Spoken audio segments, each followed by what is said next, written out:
Как се казваш? Мария. Севда. Цветан Стефанов Костов. Какво си име? Цветан Стефанов Костов. Ти на Мария брат ли си? Да. Сали. Фамилията как ти е? Фамилията не знам. Ти си обявения за общодържавно издирване Сали. Да. От Асен Златаров избяга, защото те бяха заключили в изолатора, ли? Да. А те защо те заключи? Що първи път избегах Хенка Мардирето. и ме бих. Кой те бие? Коста и Витан. Не казва истината. Коста, Витан, Стоян, един дебел, той се казва Марио, брат му на Марио и още много деца. Директорката и там възпитателите не знаеха ли, че те бият? Ти не им ли се оплака? Аз се оплаках, ама те нищо не направиха. Кога те сложиха тебе в Асен Златаров? Не помня. Не помниш? А там защо се махна от там? Защото тази госпожа Шашка пусна момчетата вътре да ни изнасилят. Лъжеш ли ме са? Не. Тебе някой изнасилвал ли те? Не. Не. Сега къде сме? В болница. Инфекциозна. Да. Севде? И ти си в инфекциозна болница. Сега от кога знаеш, че си болна? Вече 4-5 месеца знам, че съм болна. От какво си болна? От спината. Ти си хив позитивна, нали? Да. Знаеш ли какво е това? Не. От кога си болен от спин? Не знам. Кога те изследвах? Преди 2 месеца. Преди колко време ти направиха изследване и показаха, че си болна от спин? И кой дойде да ви прави изследване? 10 дни май беше това изследване. Там идваха с един бус и там ни преглеждаха и нищо не ни даваха. Само не взимат кръв и не казват, че сме болни и нищо не ни даваха.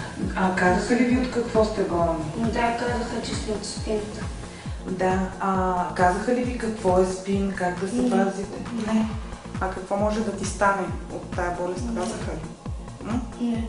Не. Добре, нищо ли не ви обясниха? А ти знаеш ли сега какво е спин? Не. Добре, от дома не се ли опитаха социалните, не се ли опитаха да дойдат, да те вземат и да те закарат в болница? Не. Тебе само на място там на градините са те изследвали. Да.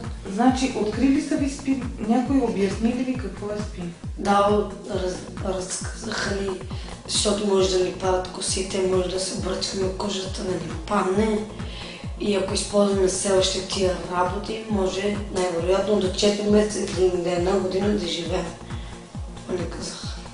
Някой обясни ли ти, че не трябва да взимаш хероин, да се будеш? Да. Кой? Там хората, които са дете от циганите, не казват да не се бъде. Трябва да се правят на лекари. Те идват, казват, има вие се събудете. Трябва някой много сериозно да ви обясни какво е спин. Страх ли те от нещо? Това просто от спината. Ама какво да ти стане този страх? Да намерем.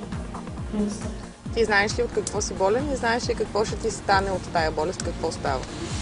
И казаха, че ако не пием тия лекарства, ще умрем. Тебе страх ли те или? Страх ме. Откъде си болна? Кой те разболя? Там, дето сме взели инжекция от земята, се напускахме и ние. Ими от иглите с всички наркомани да те използваме.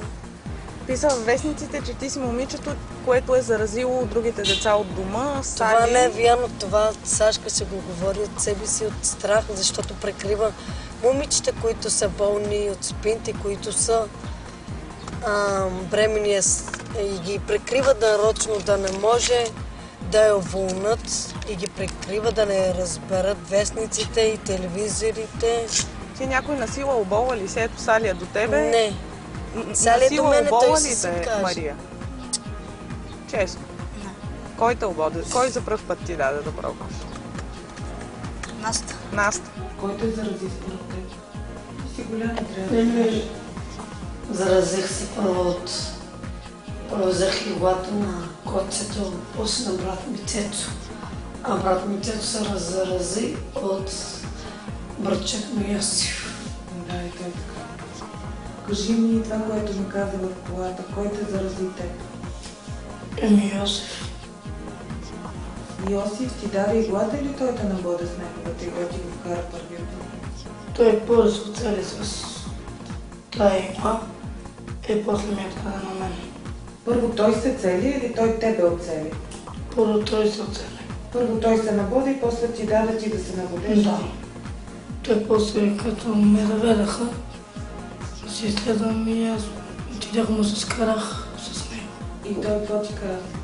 И той казах, аз не, че имам спинт. Не е знаел. Да, а той си знаел. Ама криеше оттам. Колко души ползвате една игла?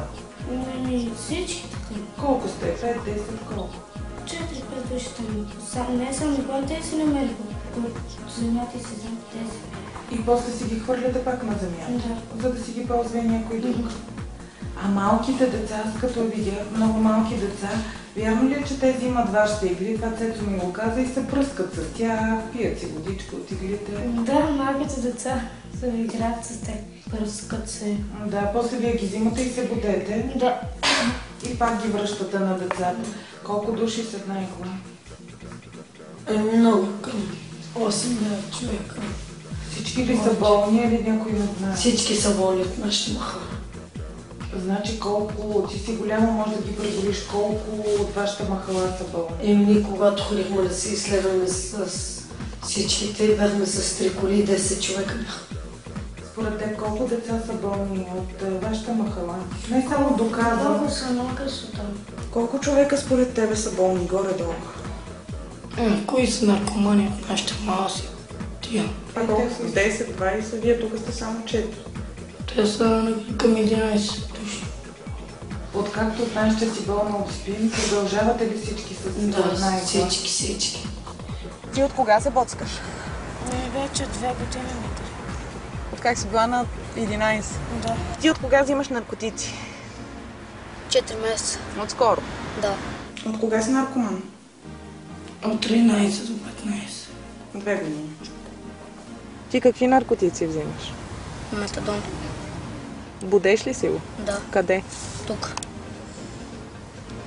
Ръчичките, да видя хероина. Кога се боде последно? Днеска? Днеска не. Вчера. Вчера и пак не. А кога? Болния ден. Какви наркотици взимаш? Метадон, наркотици, лепило, амфети, Откъде пари? левотрили. По някой път те прозат по-малките деца на светофара. По някой път, като ни парат клиенти от прануда, вече са останали момичета. Кога се боде за последно? Покажи си ръцете. За последно се бода още преди 2 дена. Как съм в болницата, не.